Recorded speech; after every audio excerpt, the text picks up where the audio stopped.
My name's Aaron, and I'm going to be doing a demonstration for us this morning on the LS9, kind of talking about what it means to go from analog to digital, and then just kind of showcasing some of the capabilities as far as the digital board is concerned, and then just kind of answering any questions you guys might have or anything that you guys kind of think of.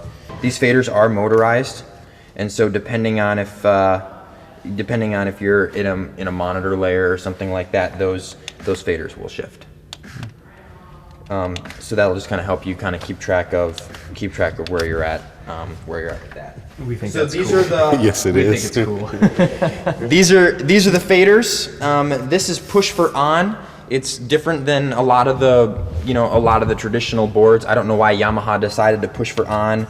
You'll see a lot of the analog boards are push for mute. Mm-hmm. I think this is push for on as well. Oh yeah, good. So your old board was push for on, so you guys are used to that. Yeah.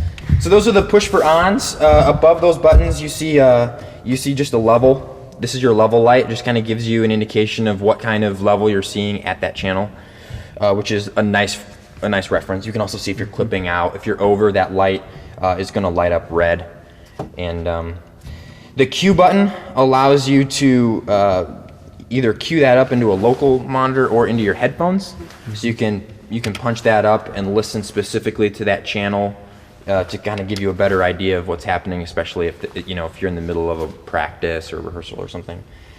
The blue button is your select button, and this button is important because that button tells us what channel we are making adjustments to when it comes to these knobs. Mm-hmm. These knobs are controlling the channel that is selected. So the idea is that on this analog board, you have all these things reproduced over and over and over again, mm-hmm. right? And on the digital board, it's in one place. You select the channel, and then you use those knobs to change it. So, yep. Yeah. So this is the home button. So this is our most important button, number one most important button. Because no matter where you're at in menus or something, you can just go home. And I push that button a lot. You just go home, takes you back to this is the channel that's selected. Mm-hmm. So that just kind of takes you home. So if you're home, and then we select the channel. Mm-hmm. So that's kind of what's going on down here. So this is the EQ of the channel that's selected. So we can see here that we have the gain up here. We have the pan, left and right. And then we have two banks of dynamics, either so it can be like a compressor or a gate. But here's the EQ. So here are the knobs, and then these EQ knobs correspond as well. So this is our little iPod. I'll just turn this channel on. So we push select anytime we're going to make a change. That needs to be part of our habit process. If you're going to make a change to a channel, you push select and make a change. Push select and make a change. So you can see the little cursor here lets you kind of run around the screen a little bit. If you're over top of any of these, you can press the enter button and bring the EQ up into so you can see it a lot better. So we can adjust, let's say we can adjust the low. So hit the low, and then you can see the little dot moves. So then we'll turn the gain on. And you can hear that we just bumped the low way up. We can bump it way down. And there's no low. And that's giving you a graphical representation of the curve that you're using. Yep. Okay. So now this tool allows us to not only hear, but see the difference as well. And it'll really let you, kind of see the changes that you're making, which for me is a huge help, because I'm not just an audio. Visually seeing it really helps me replicate and kind of understand what's going on, and just makes it a lot easier for me to do it.